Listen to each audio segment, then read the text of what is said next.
Your Royal Highness, Your Excellencies, ladies and gentlemen.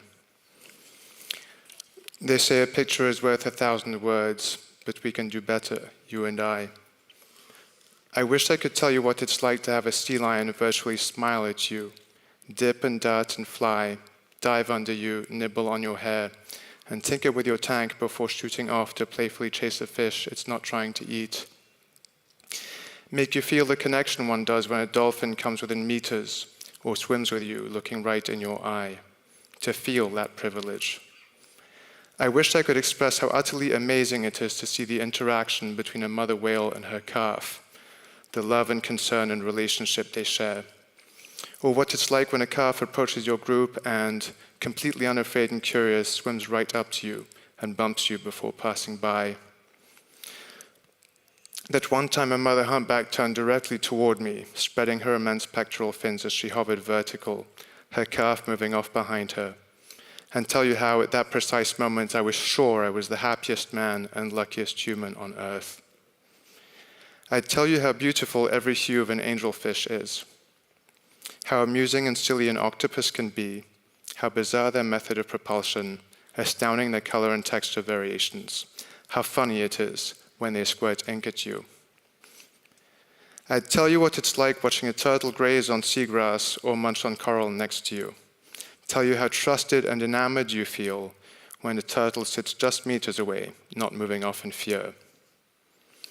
That a small hawksbill turtle at Highbourne Quay stayed with us for 45 minutes a few months ago and seemed as interested in my buddy and me as we were in her. I'd recount to you how angry a novice diver friend was when I abandoned him at the safest, shallowest site I know to swim with a hawksbill for an hour, until I ran completely out of air. How beautiful her carapace was, how her eye looked like a camera lens, and how every instant by her side was worth it. How silly was my friend to worry when 2 instructors and 3 divers were tracking his bubbles from above. I'd mention how absolutely graceful a manta ray is as it hovers immobile in the current, gorging on plankton, or glides by you, slowly raising and lowering its wingtips. The strangeness of a frogfish, its lure dangling and flicking above its eyes, hoping to surprise. A ghost pipefish, its snout pointing down and tail up, blending perfectly with its surroundings. I'd tell you how lost and lonely and confused a remora seems without a host, and share with you the time a spinner dolphin stuck its tongue out at me. Express how utterly viciously a clownfish couple guard their nest, and let you know the meanest fish you might encounter a damselfish, diminutive and defenseless, fiercely trying to keep you out of their territory. I would gift you the experience of looking up at the sun blotched out by a cloud of little fish, or swimming completely surrounded by jacks as far as the eye can see in Cabo Pulmo. Show you a flatworm sliding across coral or undulating in the water column, a nudibranch in a field of tunicates, a shark cruising confidently above the reef. You would want to know why a thresher shark has a ridiculously long tail and why razorfish are upside down. I might tell you how strange it is to have dolphins mate right in front of you, rudely, how rude, and as if you weren't there, without a care in the world. That watching a small group of them interact is delightful, to witness them bumping and pushing each other, flipping upside down, joining together at the chest, and even rubbing pectoral fins together as if greeting one another. Note that seeing coral spawn, which happens once a year, is as unexpected as it is stunning, that it's hard to comprehend how tiny spheres float away from surfaces that look so unlikely to produce them. Probably, I would mention the time Emma, a 14-foot tiger shark who was pregnant at the time, leaned into me with her whole body and weight. That it was non-threatening, just hard to ground my feet and push back against her. I tell you, Emma is a regular at Tiger Beach and has never shown a diver aggression. The feeders feel affection for her. If only you could see all of this and more through my eyes. I would want you to know that out of 2 schools of hammerheads and hundreds of individual sharks I've seen, I've only been frightened by 3. And that out of over 350 species of shark, one could only consider a handful dangerous. And that we kill 100 to 200 million sharks a year, while they only kill 6 to 8 of us. I would show you they are disinterested in us 99% of the time, and say that they are so elegant and streamlined that it's hard to be afraid.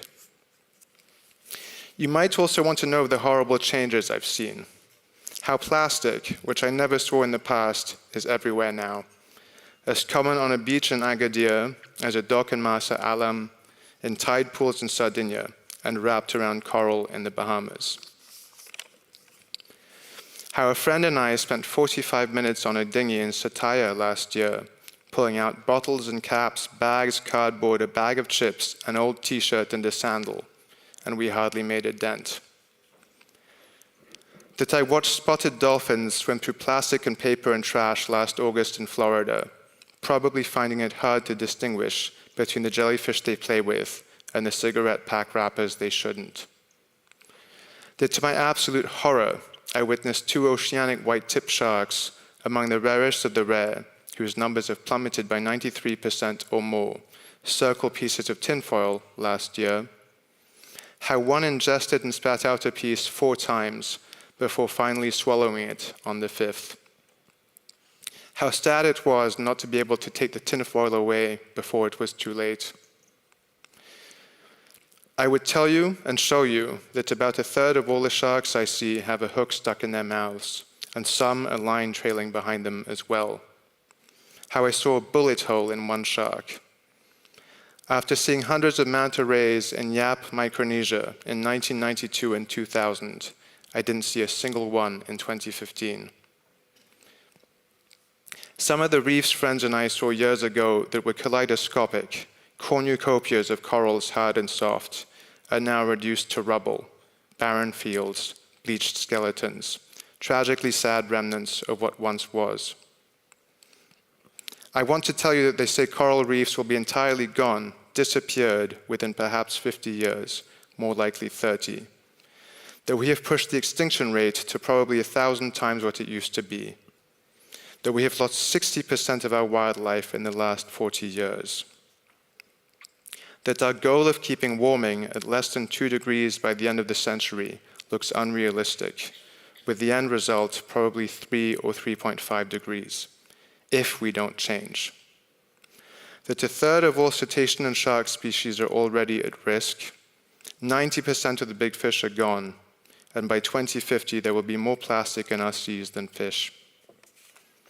So it is with great sadness that I sometimes think nearly everything you see in my images is under some form of threat.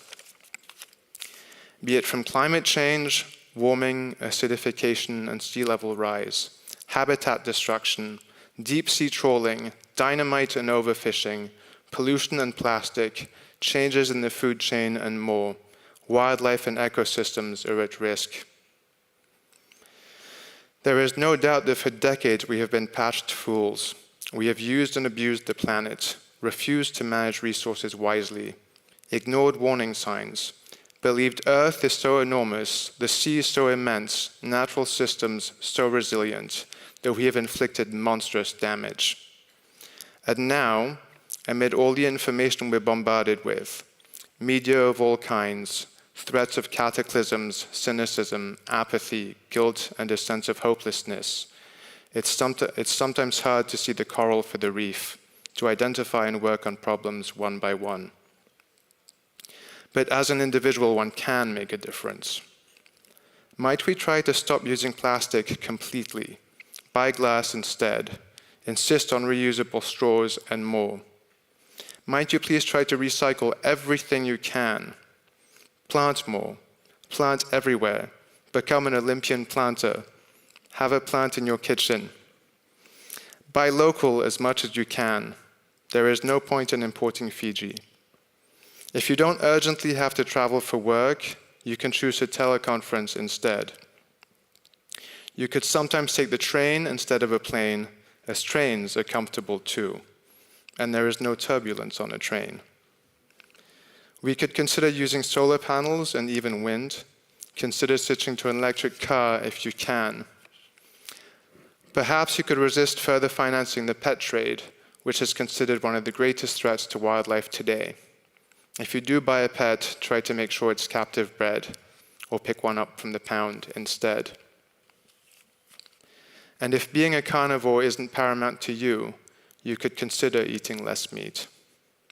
A long list of options, I know, but we must all start somewhere.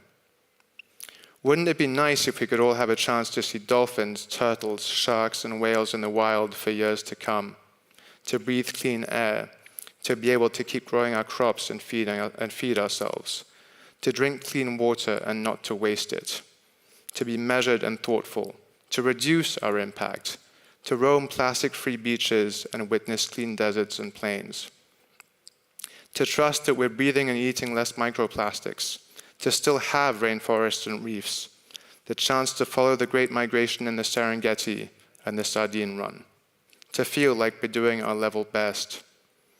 I don't honestly know how much we will change over the coming decades or save, even if we try as hard as we can, but I believe it's worth doing every single thing, making every effort we possibly can to try. Bless you. That we will feel and live better if we do, and that the generations behind us will be grateful for our successes as much as they will be disgusted by our failures. Thank you.